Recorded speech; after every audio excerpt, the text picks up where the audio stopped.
Hai, selamat siang. Selamat datang di Kunci Rahasia Kesuksesan Jepang KRKJ.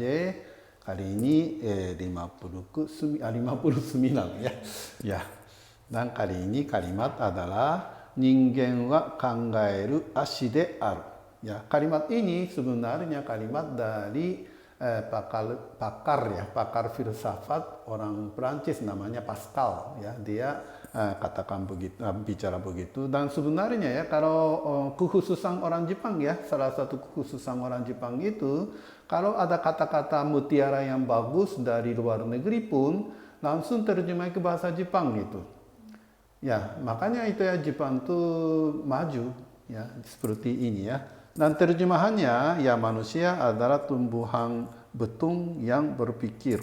Kalau betung itu yang di pinggir kali, yang itu ya seperti bambu, yang kecil-kecil gitu ya, yang bikin sering-sering bikin kerajinan seperti apa ya tikal atau gimana gitu ya.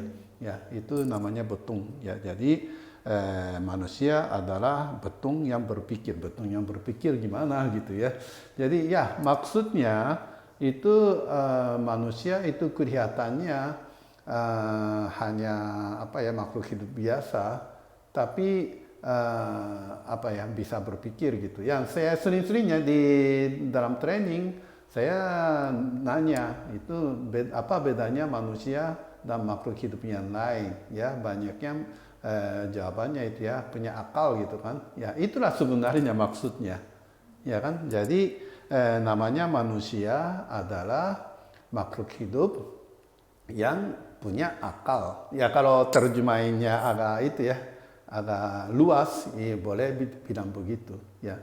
Dan ya sebenarnya terus terang ya, misalnya kalau saya itu dari teman-teman atau saya sendiri anggap baper. Ya, baper tahu kan, bawa perasaan gitu. Ya, bawa perasaan itu ya terlalu mikir macam-macam gitu ya. Ya, dan ya saya kadang-kadang anggap sifat seperti itu negatif. Tapi sebenarnya boleh dikatakan positif kan. Jadi selalu berpikir gitu. Yang kalau nggak mikir ya seperti anjing atau kucing ya sama aja. Nanti Tuhannya marah-marah. Saya ciptakan manusia dengan capek-capek, kamu ngapain sih gitu ya. Ya jadi sebenarnya kita selalu membiasakan memikirkan macam-macam. Yang orangnya memikirkan macam-macam itulah saya sering bilang mari kita masuk surga. Untuk masuk surga itu ya apa meningkatkan kemampuan sebagai manusia gitu ya. Ya, jadi apa sih sebenarnya baper? Ya, maaf ya itu masa kok bahas baper ya. Ya, bahwa perasaan itu adalah itu ya setiap kejadian, setiap kata-kata orang itu dianggap sebagai masalah sendiri. Ya kan? Sebagai masalah sendiri dan bingung, jangan-jangan dia mikirin seperti apa, jangan-jangan dia itu ya anggap saya tuh begini atau gimana gitu kan. Ya, itulah namanya baper ya. Jadi ya karena yang juga sebenarnya baper itu maksudnya Pak ya, maksudnya itu selalu dianggap masalah gitu ya. Ya. Jadi namanya manusia ya, namanya manusia kapan ya, kapan putar otak atau kapan menggunakan akal karena ada masalah kan? Ya kan? Jadi kalau untuk meningkatkan sebagai manusia apa ya? Pokoknya itu ya menanggapi masalah sebanyak mungkin. Dan juga masalah juga sebagai masalah sendiri, masalah bukan masalah politik, masalah apa ya presiden direktur, pokoknya itu ya kalau masalah dilemparkan ke orang lain ya itu kan tidak jadi pikir-pikir kan. Jadi dianggap masalah sendiri gitu. Ya. Dan ya saya itu ya kembali lagi ke saya pribadi. Ya, saya datang ke Indonesia karena Indonesia mempunyai itu ya Bhinneka Tunggal Ika ya atau Pancasila ya.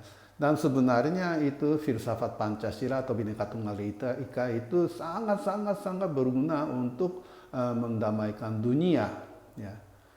Tapi kalau Indonesia sendiri tidak maju, negara-negara lain tidak memperhatikan ya. Jadi saya untuk memajukan Indonesia sebaiknya gimana sih gitu kan, makanya saya bikin majalah lah, bikin YouTube lah, apalah gitu ya.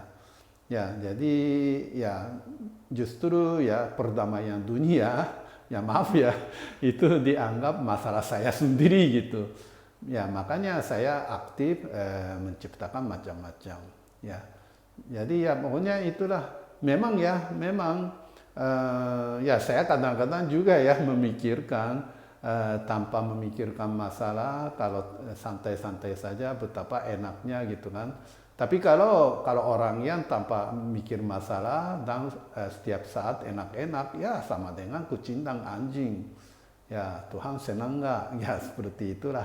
Ya, jadi kalau betul-betul mau masuk surga, betul-betul mau meningkatkan kemampuan sebagai manusia, itu ya ningen wa kangairu ashi de aru. Pokoknya Tuhan menanam akal ke manusia. Akal itu harus digunakan sebaik mungkin, sebanyak mungkin untuk memikirkan akal, menggunakan akal. Kuncinya cuma satu ya.